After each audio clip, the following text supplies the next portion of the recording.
सामां पातु सरस्वती भगवती. आदरणीय व्यासपीठ आणि माझ्या बंधुभगिनी, रसिक बंधुभगिनींनो, एका फार गोड अशा कार्यक्रमाकरता आपण आलेलो आहोत.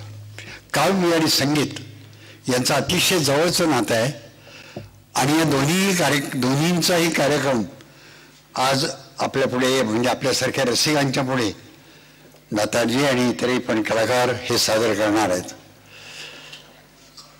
आज स्वरमथी या ग्रंथाचं, मी त्याला ग्रंथच म्हणेन, जरी पृष्ठसंख्येच्या दृष्टीनं तर एक छोटासा असा पुस्तकेसारखा जरी भाग असला तरी ते मी फार बारकाईने वाचलंय, काही भाग दोनदा वाचला. खरोखर त्याला ग्रंथ म्हणावं इतकी त्या ग्रंथाची योग्यता आहे. आणि असं कोणी शास्त्र आहे की ग्रंथ म्हणजे इतकी पानं असली तरच ग्रंथ आणि इतकी पानं असली तर नाही, असं काही थोडंच आहे. पण एका अतिशय प्रतिभा संपन्न, मी एकही अक्षर अतिशयोक्तीचं बोलत नाही,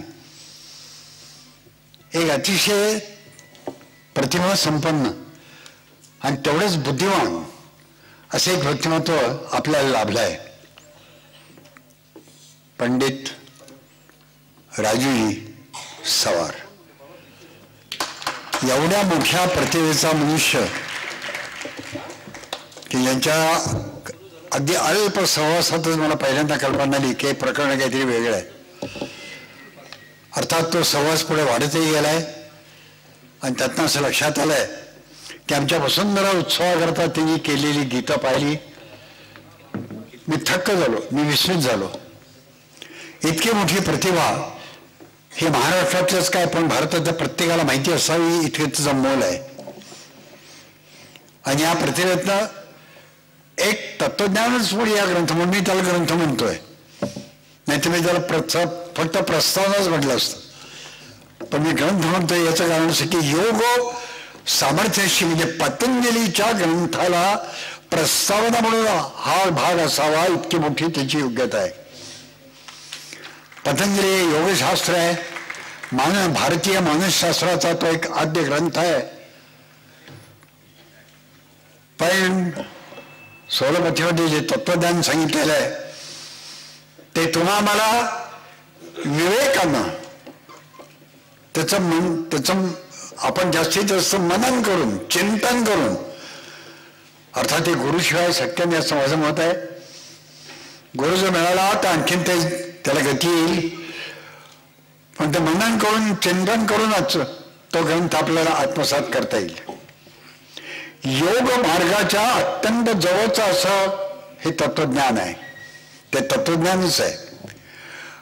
मी दोनदा वाचलं की निदान आपल्याला त्यातला काही भाग इथं बोलता यावा, पण नंतर मी तो ग्रंथ खाली ठेवला आणि म्हटलं आपल्याला काही यातलं बोलता येणार नाही. वाचलं त्यावेळेला समजलं, थोडा वेळ लागला अर्थात, पण ते समजलं. पण पुन्हा जर म्हटलं की यातलं काय सांगितलं ते सांग पुन्हा, तर मला नाही सांगता येणार. ते गहन आहे, गोड आहे, पण तरी अतिशय सोपं आहे. पण वाचलं तरच कळेल, गुरु असेल तर अधिक कळेल, अशी या ग्रंथाची महती आहे. आतापर्यंत आमच्या पंडितजींनी खूप काम मोठे केलेलं आहे. याच ग्रंथाच्या शेवटच्या पानावरती, म्हणजे मलपृष्ठाच्या मागच्या भागावरती त्यांचा परिचय देण्यात आलेला आहे. तो तेवढा परिचय जरी आपण वाचला तरी सुद्धा आपल्याला कळेल की या व्यक्तिमत्वाचं मोठेपण काय आहे. हा मनाशी संबंध असलेला ग्रंथ आहे, म्हणून मला कित्येकदा वाटतं की याला दासबोध म्हणावं का काय, का दासबोधातला अध्याय म्हणा, काय म्हणावं. सगळी मानसिकता जर आपण जागृत ठेवली तर हा ग्रंथ आणखीन लवकर कळेल. आपल्या मनांचे व्यवहार कसे चालतात, आपली मानसिकता कशी तयार होते आणि ती कशी तयार व्हायला हवी आहे, हे या ग्रंथात सांगितलेलं आहे. यात कित्येक वाक्य असे आहेत की त्या घरी अंडरलाईन करावी असं वाटतं, तोंडपाठ करायचं. पण मी पेन्सिल नंतर हातात येते तेव्हा असं वाटलं की सगळ्या पुस्तकावरच अंडरलाईन करायची वेळ येणार का काय. पण इतकं हे गहन गोड पण तितकं सोपं, समजायला लागल्यानंतर ते फार सोपं आहे. आणि आचरणाकरता मात्र आपल्याला मनाची तयारी करावी लागेल. आपण जेव्हा चिंतन करतो, मनन करतो, त्यावेळी ते मनापासून करत नाही. मला एखादी विचारलं, मी काही योगी नाही, मी कोणी एक साधा माणूस आहे, आपल्यापैकीच एक आहे, किंवा साध्या माणसांपैकी एक आहे, कदाचित आपण असामान्य असाल. परंतु मला असं वाटायला लागलं, मला एखादी विचारलं की परमेश्वर किती लांब आहे, किती दूर आहे, कसा आहे, कुठे आहे तो.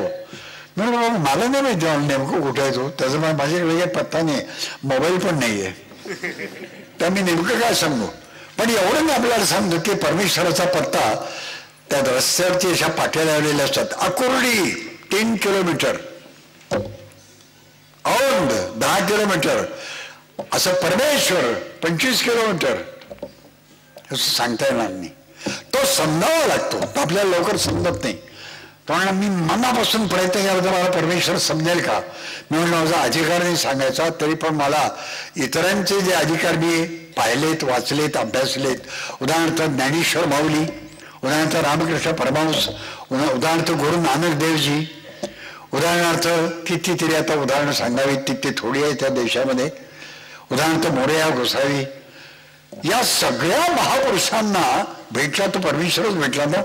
आम्हाला का भेटत नाही याचं कारण मी शोधलं की परमेश्वर आम्हाला का भेटत नाही. आमची मानसिकता, त्यामुळे शारीरिक स्वास्थ्य, आरोग्य हे आमचं का नीट राहत नाही. याचं कारण असं की जी एकाग्रता लागते ती एकाग्रता आमच्यामध्ये नाही, ती माझ्यामध्ये नाही. मी जपायला बसतो त्यावेळेला अगदी असं मनपूर्वक बसतो, पण साधारणतः 1 ते 1.5 सेकंद आमची एकाग्रता टिकते.